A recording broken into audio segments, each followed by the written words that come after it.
My name is Anusha Nzume, you all can guess my age, and I'm very proud to be part of Dipsaus podcast. I'm also the writer of the book, I want to say something else, but it's called Hallo Witte Mensen, Hello White People, where I sort of try to explain whiteness to white people from a black woman's perspective. Thank you for being here, and I'm so proud to be here with my two best friends already. Yeah. And my name is Ebi Serau. I work as an acquisitions editor at Amsterdam University Press, and I'm also her publisher, Anusha's publisher. I published the book.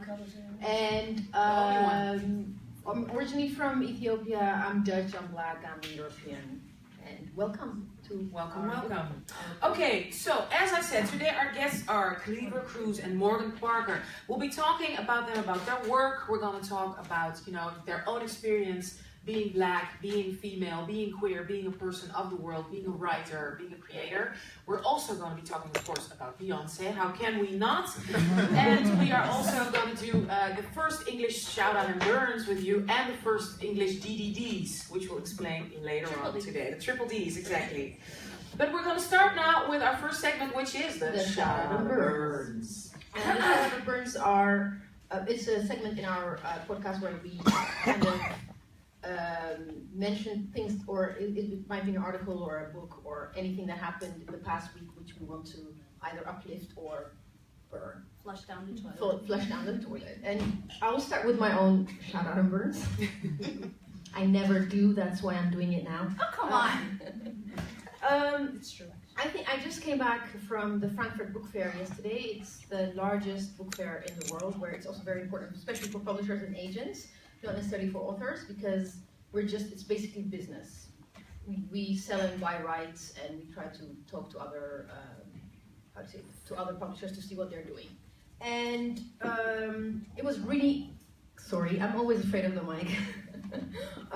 It was really interesting for me because it's also a place where I see other like-minded people, and I'm inspired by a lot of the books that are being published. It's kind of demoralizing as well, because you're like, who is going to buy all these books? But it's also really interesting. That was my shout out. My burn is also the Frankfurt Book Fair, because publishing so white. There are hardly any colored, not even, just forget black, anybody even on white. It's really, they're like far and few. And nothing ambiguous? No, it's hardly. And usually and the interesting thing is, what I do love about it, like when you see a black person, you nod at each other. Like, hey, where are you from? So that's also my burn. Very white publishing. Yeah. Well, my shout out goes to an American author, actually, Roxane Gay.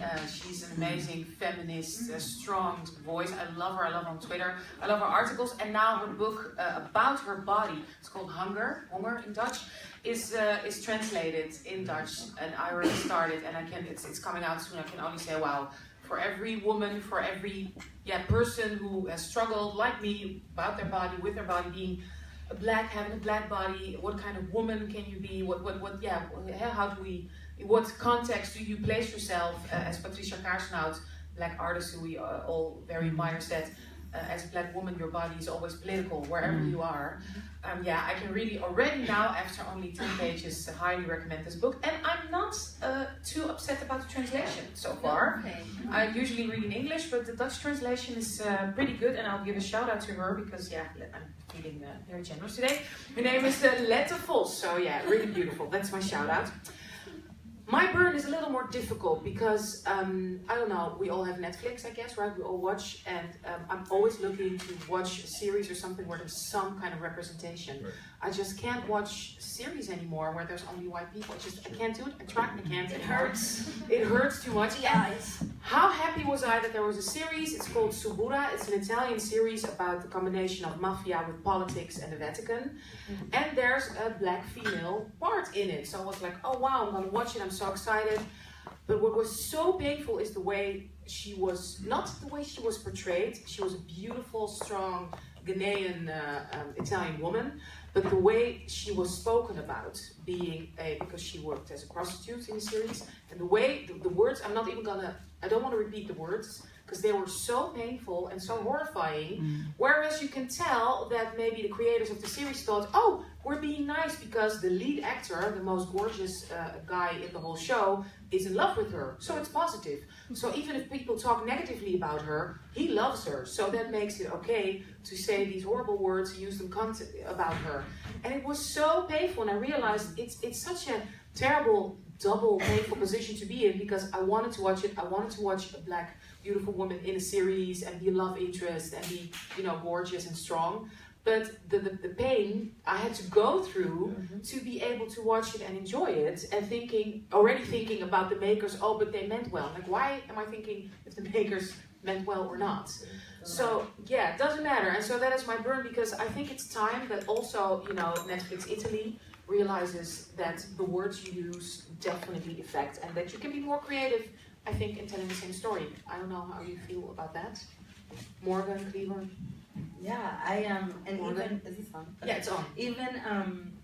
Even shows that are created by Black people, like I want to support, and then sometimes it's like I also, the number one thing is I have to protect my spirit. And can you give us a name of a series that you feel that way? I had to stop watching Scandal. Oh, me too. Yes. Yeah. I like wrote an article about it. People were very angry, but it was because, you know, in this particular season, I just was, the relationship with the white man and the Black woman was very triggering. Yeah. And just watching a woman who's strong and amazing be used over and over, it started to affect me psychologically. Even though I was like, she looks amazing and she's so badass, like, it started to kind of seep in and become a negative thing. So I support you. Yeah, I particularly stopped watching Scandal when I had the urge to straighten my hair. Because I wanted to walk, and it would be like, wait, because Olivia Pope has a walk, and my hair doesn't bounce like that when I walk, so I was like, oh, I'm gonna straighten my hair, and then I thought, no, season 3, this is it. Yep. Well, then, when was the season where she like was a slave? I was like, I'm good at it. No, yeah, she was castrated. Sold on the black. Oh yeah, on the black. I was like, I had to be out there. She kicked ass. Fortunately, she kicked ass, but still, yeah. She was sold on the internet black market. Yeah. The No one web. has The dark web. No one has any historical. Suppress. Yeah. Kleaver, do you have also maybe an example, because also being black, Latino, and queer, talk about representation? Well, that doesn't exist on Netflix, but it doesn't. It made me think of a series called La Esclava Blanca. It's a Colombian novela, soap opera, that came out a year or two ago. I don't remember.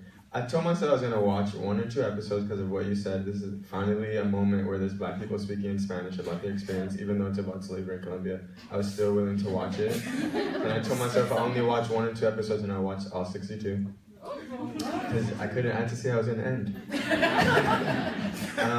But it's what you're saying, that for the most part, it was clear that it was white Colombians writing about this experience, so much so that you watch an entire series of black people struggling literally through slavery, figuring out how to free themselves, and then the final episode is them sitting at a table thanking the white woman.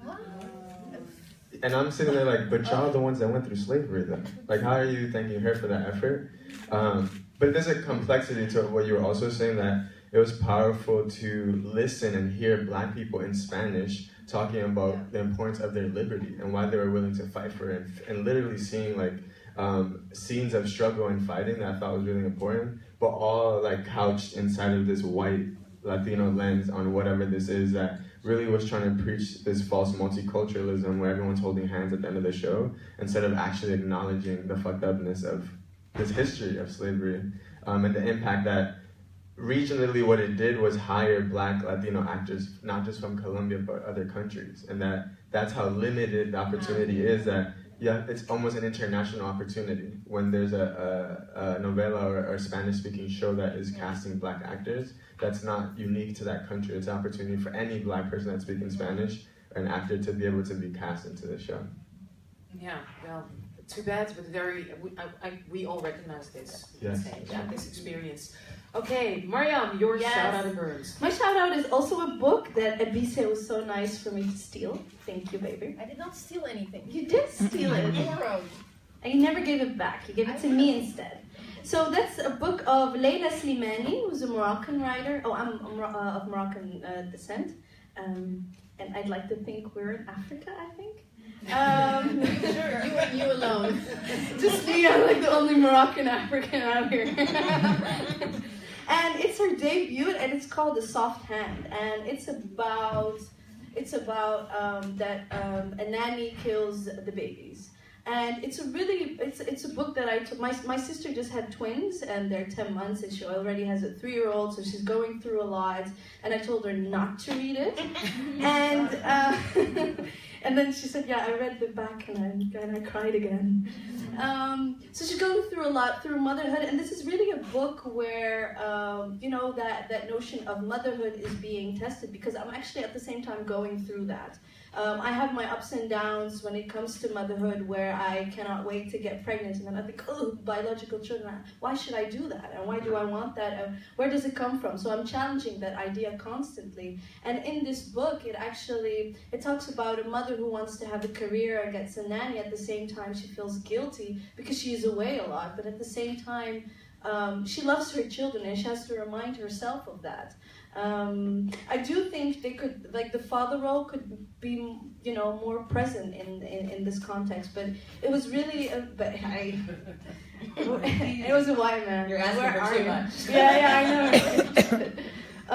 But it was really it's a simple book. It's a delicate book. But it was a book that really challenged my thoughts about, okay, what do I want? And my burn, this is a burn. Okay, so here in the Netherlands, we're going to have a new government. Is it already there? Almost. I think I have the feeling like we're waiting on for the pictures, but it's Government so so white. it's hashtag government so white. and so male as well. So you have these four. So it's like Wilder's light with the Christian nice conservative sauce.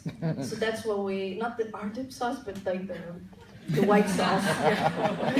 with a little bit of White salt. Mayonnaise.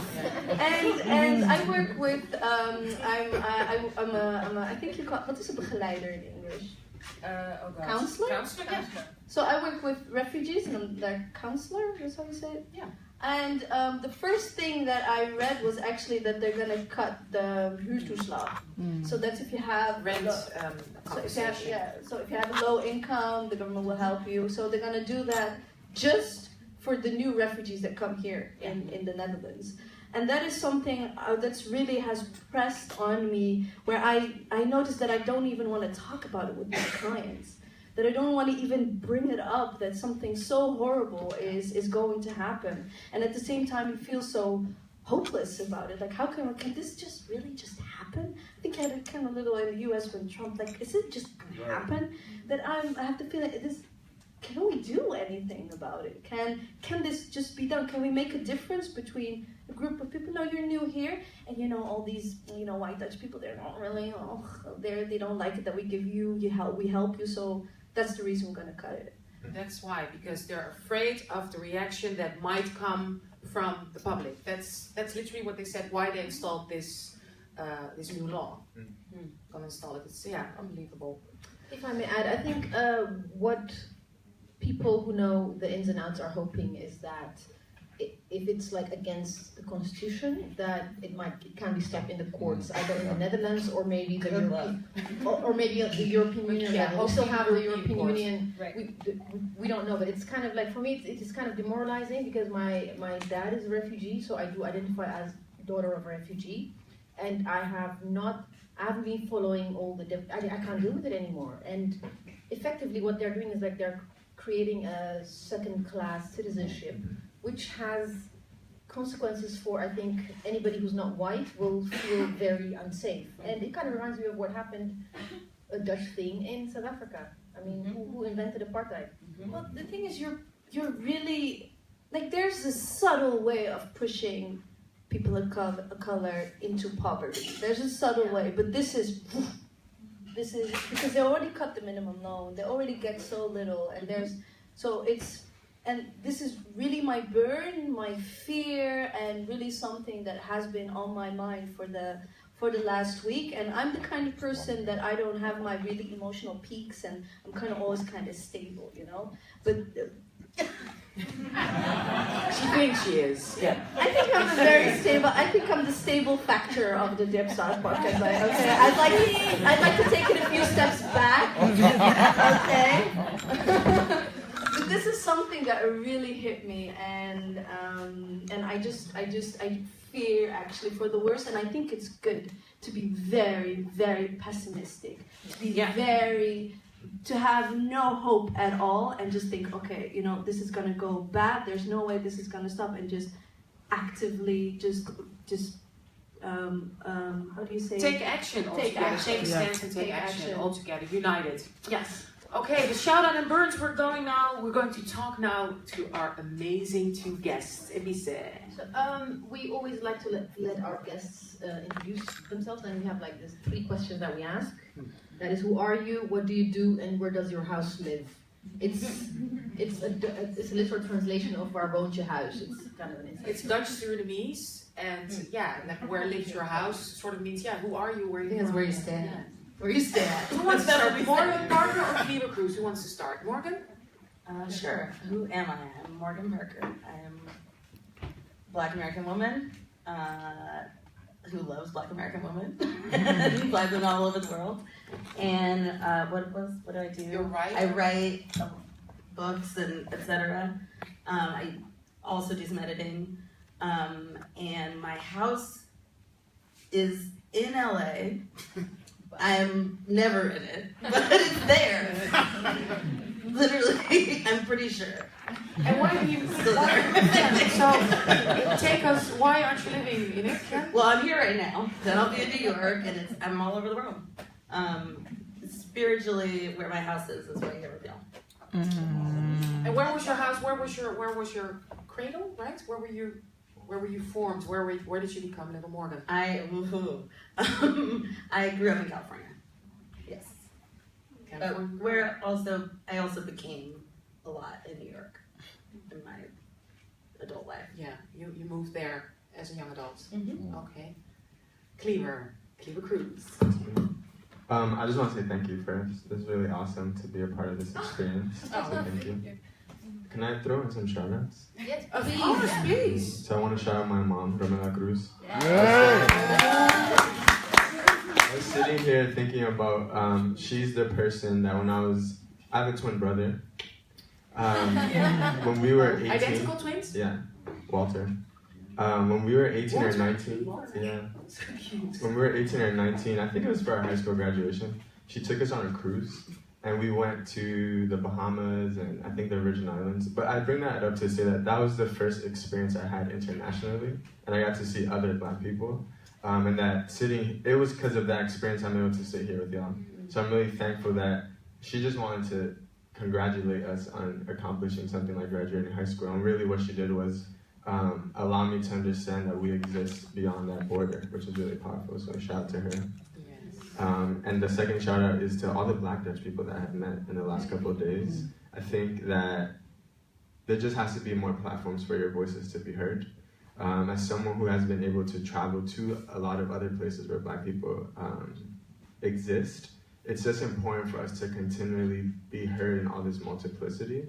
And I appreciate the history. I cried like twice in a documentary earlier today, learning about like the journey from some people of their history from Suriname to here, and the importance of when you exist diasporically, often we're disconnected from where we actually came from. That we don't know the names of the people or what they looked like, or the connections between them. Hearing about families where siblings were freeing each other. As one person got free, they would pay for the other person's freedom.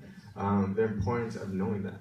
So I just want to acknowledge y'all. I really appreciate y'all and how you exist and continue to push for your voices to be heard and for whatever it is that you believe needs to be done so that you can live your full whole lives is important. So thank you. Thank you so much. Wow. It's Very touching. Yes. And again, shout out to translators because we want to consume these things. And translators do really hard work and really important work. So if anyone is like latent translator, like keep at it. Yeah. We need that stuff because we do want to keep talking to you guys. Yes. And sharing your work everywhere. I mean, we wish we could do it in. I think when we created the podcast, we were thinking, well, we want the world to know about how we live and how we are experiencing our being in the Netherlands, and at the same time we were thinking, well, we have to do it in Dutch for us, and we have to do it because we have barely anything here. And I just hope that we emancipate and work ourselves, that we can, that exchange becomes so much stronger, so much fuller, and that we become so much closer to each other. So just quickly, I'm from the Bronx, New York. That's where your house lives, or not anymore?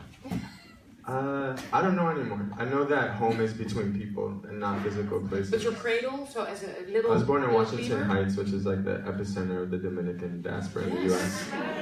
So that's where I was born. Washington Heights, Columbia Presbyterian Hospital, 168th. But how was your? I'm gonna delve in right away, because how was your childhood being Dominican and being Black Dominican? Really good question. That's not how I was raised, to understand myself as Black.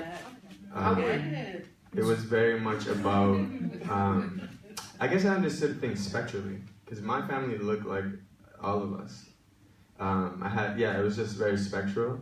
And so I think I grew up in the US with a Dominican sensibility around race, and didn't realize it until I went away to high school to a really white town, and I was Black all of a sudden. Can you explain for the Dutch audience what that Dominican sensibility is? How I understand it is actually kind of similar to what I've been hearing here. There's reality, and then there's the lack of acknowledgement of that reality. And so with the Dominican Republic in particular, is a long history of suppression around Blackness. It's also a bit unique, because inside of the anti-Blackness that's present, there's anti-Haitianism, as it relates to when the revolution happened in Haiti. First neighbors was us. Because it's on one island of Quisqueya. The Europeans like to call it Hispaniola. It's called Quisqueya. That's what the indigenous people named it. So yes, this is my theory. These aren't facts. This is my theory that, of course, if a group of Black people just declared themselves as the first free republic of Black folks, it is in the interest of the powers to vilify them. And so what I've seen happen is that culturally, there's a constant distancing from that Blackness, and Haiti is the most immediate representation of that Blackness, and so Dominicans don't necessarily want to be that. So I'm saying, like, growing up with a dark-skinned grandmother who's consistently what we would call backhanded compliments to me and my brother of like, oh, you don't have my complexion, or your nose didn't come out as white as mine, and those kind of things. That genuinely she's saying lovingly, but hurts me to know that means she's not acknowledging her beauty as a Black woman. That she grew up in a generation of a dictatorship literally telling her that Blackness has no value. That the way she looked and presented was something that I heard earlier from a younger person, saying that her going to school and being made fun of for being Black, or that these jokes that we're just supposed to accept that are actually really racist. So things like that, I think, I grew up with understanding that we are these human beings, and we look like this kind of thing, but we're not Black, because that's the thing not to aspire to be. But as I was saying... Did you internalize that as a child? Was that also part of your becoming, growing up? Yeah, and I don't think it was necessarily negative. It just was like, we not Black. That's what it was. Does that make sense with... Actually, I just asked the Maya from Ebise, because the funny thing is with I would see, so I grew up, born and raised here, so I would see, so for me it was seeing Surinamese, Black women, my neighbor, and that kind of stuff, and then I would go back, we're from the south of Morocco, and actually see people who look like her. I was like, oh, Mom, I think she's Black. I said, no, she's not. I was like, no, she's a Sahrawi. I'm like, but Mom, she looks exactly like our neighbor. And so that was actually going... All our countries in Africa. So going through that, where I had to, I still have to tell my mom. Like when we made the logo for Dipsaus, the first thing she said is, why are you so brown? And my mom is light-skinned, and my dad, who is a little bit more darker-skinned. And I was like, Mom, look at me, and I'm the only one with this kind of textured hair, so it was kind of, how do I identify that? Because you're in this twilight zone at the same time, because my features are different, so this whole I don't know how even to call it, where I move through spaces where I would like to completely identify, but then I have to know my privilege, I have to know my place, as also as an Arab woman. An Arab woman within the African context means also something when we look at slavery, when we look at the way we talk to and about Black people. So, but then again, being solidarity, because within my Moroccan context, I'm a little bit darker. And then I used to, when I go to the mosque and the Quran school, I would be called those exact same names that I would hear them tell so to me. So it's. I think it also gets it's also interesting because I was growing up in a U.S. context, which is very polarizing. Everything is always black and white, and so I didn't really understand it because I grew up in a community that looked like us. It wasn't until I was removed from it and I had to go to a mostly white situation where. I'm a twin. I said there was 2.5 Dominicans at that school.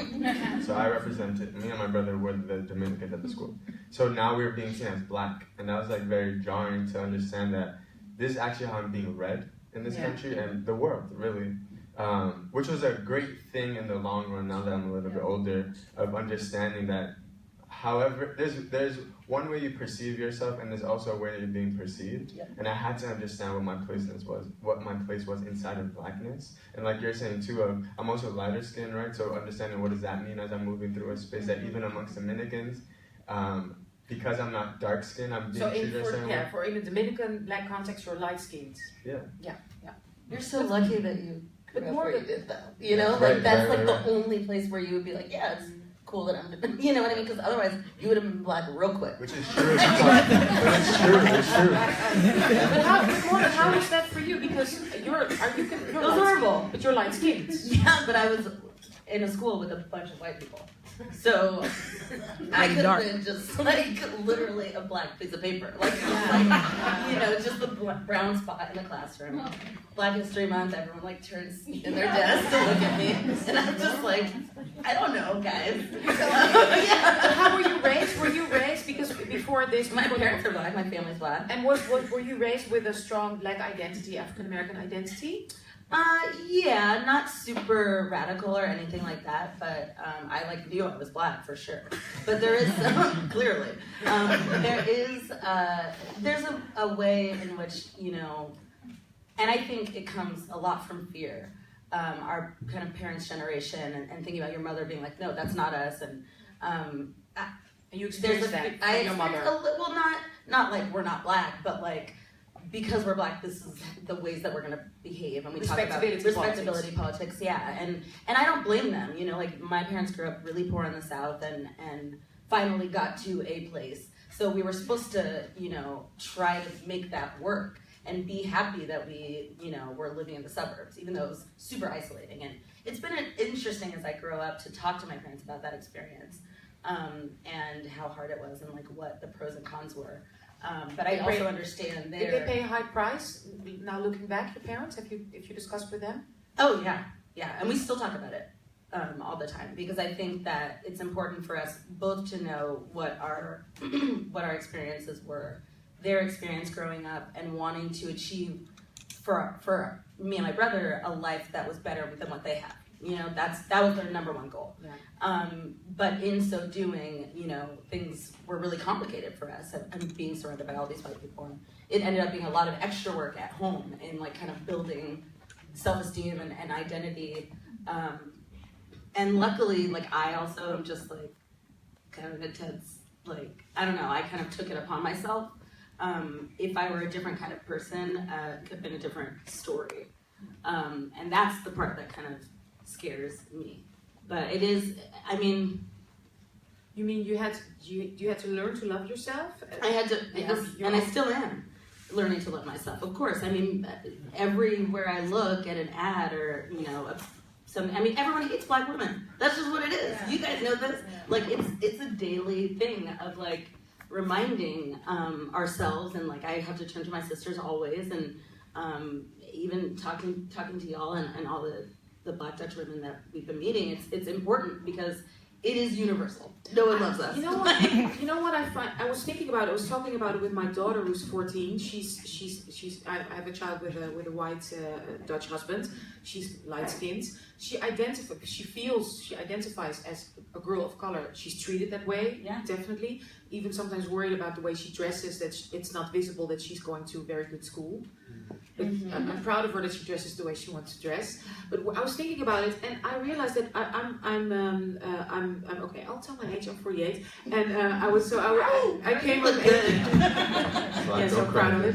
So no, listen. Hello, I have the whitest mother on the planet. Literally, she doesn't even get red in the sun. That's how white she is.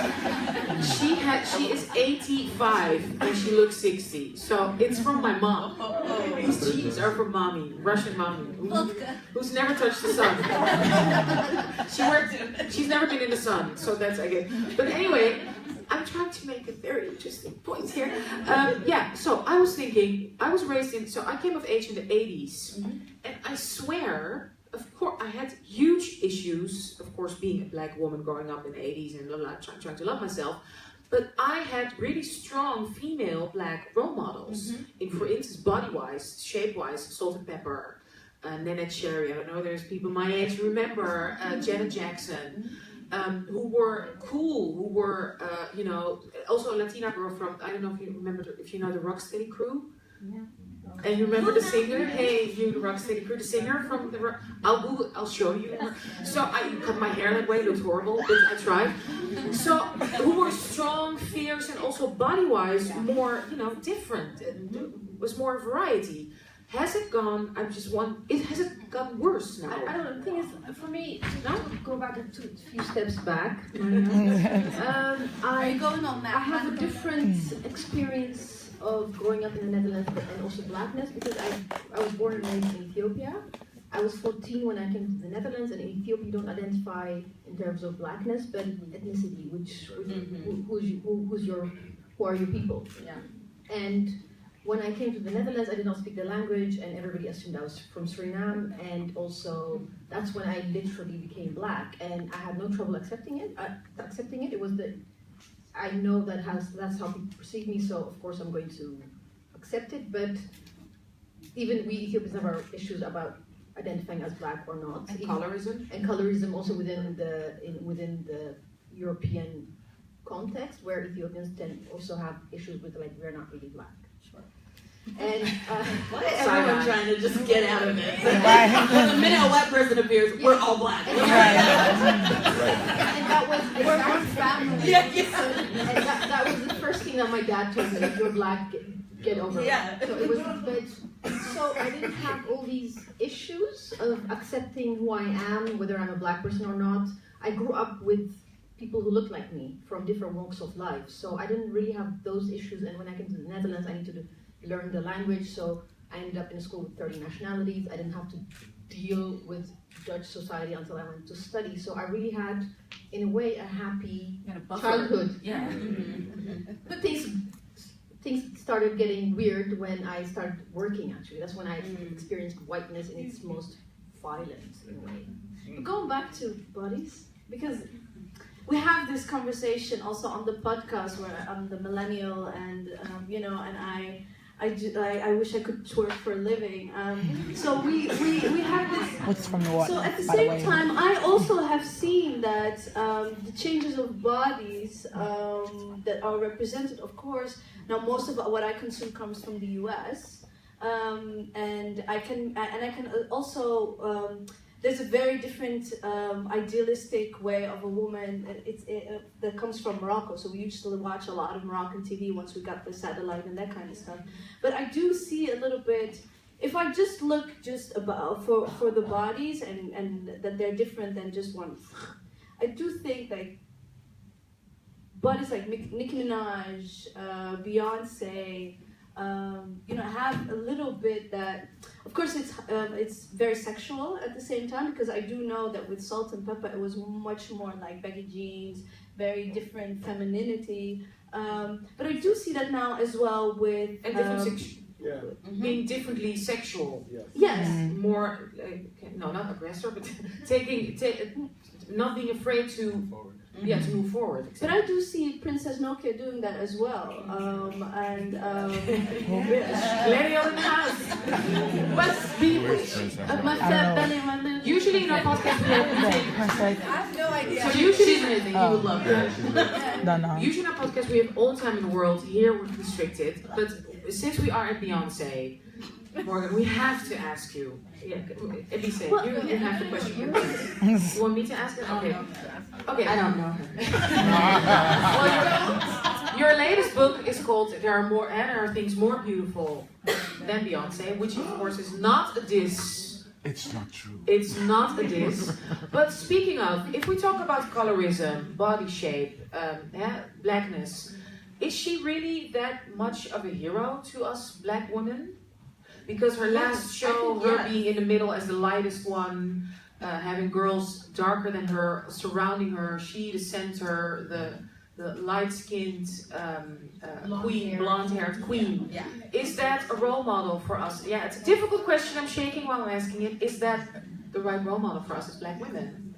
I mean, why do we have to have one? That's really what the book is about. Honestly, it's not, and that's why like when people are like mad at me, people are like, "There's nothing more." I'm like, "Yo, we need to talk about that. That's scary to me because like you need to be able to go outside and see beauty, and I have a feeling you're not going to go outside and see Beyonce. So like maybe you should find some other stuff to latch onto that's also like she is beautiful." But like, so is the sky, you know. Like, that has to be true. I'm sorry. How much pushback? How much? A lot. People on the internet are so mad at me. But like, I do think, you know, the project of the book is multiplicity, and that's why I'm really happy that we're having this conversation. And I love the cover of the book. I love the cover. This Very unapologetic. Oh yeah. Like to let people know what they're getting into. No, I think it's important for us to have multiple. Like, she can be a hero as long as Viola Davis can also be a hero. Yes. I shout out a lot of black women in this book, and the whole project is like, and I always, you know, when fans come up to me to sign the books, I'm like, you're more beautiful than Beyonce. We need to remember that. We need to all say that to ourselves. Thank you We so much. all And can woke you- up like that. And can you please read us the poem we discussed? Oh, yes. We have 5 more minutes, but I really want, and we'll end with your book. Do you guys know Hottentot Venus? Hottentot Venus. Hottentot Venus. Because I'm not gonna. Yeah. Yeah, no, we'll put links on our Wonderful. newsletter. Hottentot Venus. I wish my pussy could live in a different shape and get some goddamn respect. Should I thank you? Business is booming and I am not loved the way I want to be. I am an elastic winter. Sympathy and shock, addictive decoration. In the sunlight, my captors drink African hibiscus. They tell me I look regal bearing fruit. I am technically nothing human. I will never be a woman. Somewhere in my memory, I was held by a man who said I deserved it. Now I understand. No one worries about me because I am getting paid. I am here to show you who you are, to cradle your large skulls and remind you you are perfect. Mother America, unleash your sons. Everything beautiful you own. Yes.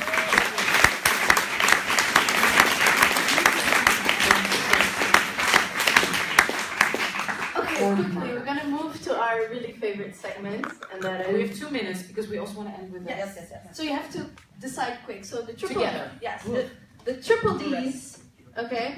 The triple D's are for drinking, dancing, and dipsausing. And dipsausing me is something that we do all the time. We talk to each other more than our family. So we WhatsApp, we video call, we Yeah, voice send pictures, message. random links, like non-stop. It's been going on for more than 2 years. It's exhausting. You're in the car for 10 minutes or in the tram, and then you get there's 300 missed messages. Yeah. So that's dipsausing. Okay, yeah. So you have to choose between Bell Hooks, Missy Elliott, and Ivanka Trump. Wait, sorry, it's drinking, dancing. And dipsausing. Yes. Who What do you want to do? together? Who do you want to do what with? Who do you want to go drinking with? Missy Elliott, Bell Hooks, and Ivanka Trump. Well, I was gonna say I want to Dipsaus with her. I want to dance with Ivanka just to make sure she can. Like, well, do we have to plug her in? True. You know what I mean? She really would be live. Yes. So Dipsaus And I need to get drunk with bell hooks. Yes. and drinking with bell hooks and letting Ivanka dance, and we'll just watch and laugh. I'm with that. How's that? I'm with that. That's the fastest DVD we've ever had. Thank you so much. So, to end our episode, oh my God, we're so in time. We never have this, but now we are. We're going to end our episode with a wonderful piece of amazing material by Kleaver Cruz. And can you please give us a little bit of context? Sure. So this was written for something called La Galeria magazine, which is, it's actually reminding me of what y'all have created. It's a publication that's created for and by, or created by and for Dominicans in the diaspora. And it was started a couple years ago, so it was an honor to be able to contribute to this as a Dominican in the diaspora. And I was talking about what I was talking about earlier, my experience of my blackness and how I came to that, the language around that. So this is ending with, my heart tells me that to live fully, I must be myself fully in all spaces, all the time. Directing that outward inquiry and questioning inward is not easy, but the necessity of that work is apparent because it is in those moments of rigorously and honestly loving myself where I can be the change I want to see. Nina Simone once said in an interview, freedom is no fear. And I want to know what that feels like. I wish for that same liberty. A step towards that vision is constantly embracing and falling in love with my queerness.